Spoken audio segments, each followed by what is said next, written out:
22 अप्रैल के रोज़ supreme court में justice काजी फ़ाइज़ ईसा के केस की समाअत के दौरान जज आपस में उलझ पड़े, जिसके बाद अदालती कार्रवाई कुछ देर के लिए रोकना पड़ गई। जस्टिस अता उमर बंदयाल की सरबराही में सुप्रीम कोर्ट के 10 रुकनी बेंच की तरफ से जस्टिस काजी फ़ाइज़ ईसा केस की सदारती रेफरेंस के मामले पर नज़र षानी की अपील की समाअत के दौरान उस वक्त गैर मामूली सूरत हाल पैदा हो गई जब अदालत उज़्मा के 3 जज साहिबान आपस में उलझ पड़े।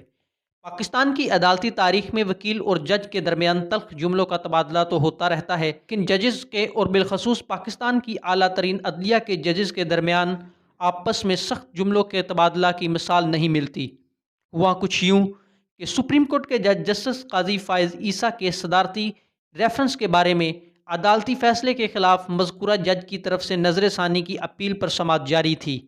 और एडिशनल अटारनी जनरल आमिरुर रहमान दलाइल दे रहे थे। बेंच के रुकन जस्टिस मकबूल बाकर ने सरकारी वकील को हदायत की कि वो अपने दलाइल मुख्तसर रखें ताकि इस मामले को जल्द निपटाया जा सके। उन्होंने कहा कि वो दूसरे फरीक फ़ाइज़ ईसा को भी ये कहते रहते हैं कि वो अपने दलाइल को मुख्तसर रखें। जस्टिस मकबूल बाकर अभी बात कर रहे थे कि 10 रुकनी बेंच के रुकन जस्टिस मुनीब अख्तर ने एडिशनल अटारनी जनरल को मुखातिब करते हुए कहा कि वो इनसे कुछ सवाल पूछना चाह रहे हैं, जिस पर जस्टिस मकबूल बाकर ने जस्टिस मुनीब अख्तर की तरफ देखा और कहा कि उनकी बात में मुदाखलत ना करें क्योंकि अभी इनकी बात मुकम्मल नहीं हुई। इस पर जवाब देते हुए जस्टिस मुनीब अख्तर ने कहा, यहाँ पर कोई रेस तो नहीं लगी कि केस को जल्द अज जल्द ख़त्म करना है, हमें हुकूमत का मौक़िफ़ भी सुनना चाहिए। ये बात सुनकर जस्टिस मकबूल बाकर गुस्से में आ गए और रिमार्क्स देते हुए कहा कि सीनियर जज की बात में मुदाखलत का ये तरीक़ाकार दुरुस्त नहीं है। इस पर बेंच में शामिल जस्टिस सज्जाद अली शाह भी मैदान में कूद पड़े और इन्होंने रिमार्क्स देते हुए कहा कि हुकूमती वकील को सुना जाए और अगर वो इल्तवा मांग रहे हैं तो उनको इल्तवा दिया जाए, लेकिन वकील को बार बार टोका ना जाए।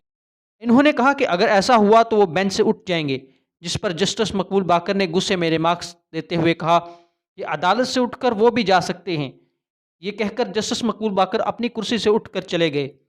और इस सूरत हाल में फ़ाइज़ ईसा केस की नज़र षानी की दरख्वास्त की समाअत में कुछ देर के लिए वक्फा कर दिया गया। याद है कि सुप्रीम कोर्ट में जस्टिस मकबूल बाकर, जस्टिस मुनीब अख्तर और जस्टिस सज्जाद अली शाह से सीनियर जज हैं और तीनों का ताल्लुक सिंध से है। वाज़ेह रहे कि जस्टिस काजी फ़ाइज़ ईसा के खिलाफ सदारती रेफरेंस में जस्टिस मकबूल बाकर ने यह मामला FBR में भेजने की मुखालफत की थी, जबकि जस्टिस मुनीब अख्तर और जस्टिस सज्जाद अली शाह इस अक्सरियती बेंच के फैसले का हिस्सा थे जिन्होंने जस्टिस काजी फ़ाइज़ ईसा के अहले खाना का मामला FBR में भेजने का फैसला दिया था। इससे पहले नज़र षानी की दरख्वास्त की समाअत के दौरान जस्टिस मुनीब अख्तर का जस्टिस काजी फ़ाइज़ ईसा के साथ भी तल्ख जुमलों का तबादला हो चुका है, लेकिन यह मामला बहसीत वकील और जज का था क्योंकि जस्टिस काजी फ़ाइज़ ईसा नज़र षानी की इस अपील में ज़ाती हैसियत में दलाइल दे रहे हैं। जस्टिस मुनीब अख्तर का इन अपीलों की समाअत के दौरान काजी फ़ाइज़ ईसा की अहलिया सरीना ईसा से भी तल्ख जुमलों का तबादला हुआ था। हम बादशाह इन्होंने इस पर इनसे माजरत भी की थी। जुमेरात के रोज़ इस वाक़े के 10 मिनट के बाद जब कार्रवाई दोबारा शुरू हुई तो बेंच के सरबराह जस्टिस अता उमर बंदयाल ने रिमार्क्स देते हुए कहा कि रोज़े से होने की वजह से वो ताज़ा हवा में सांस लेकर आए हैं। सरकारी वकील ने कहा कि अगर इनकी कोई बात जस्टिस मकबूल बाकर को बुरी लगी है तो इस पर माजरत ख्वाह है। इस पर जस्टिस मकबूल बाकर ने रिमार्क्स दिए कि इनकी कोई बात बुरी नहीं लगी।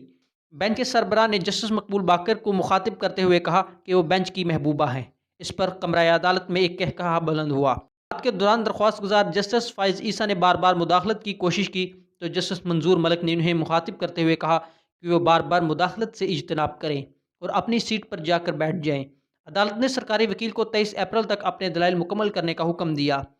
वाज़ेह रहे कि जस्टिस मकबूल बाकर काजी फ़ाइज़ ईसा की तरफ से सदारती रेफरेंस की कार्रवाई बराह रास्त दिखाने की दरख्वास्त पर इनका मौक़िफ़ तस्लीम करने वाले 4 जजेस में शामिल थे,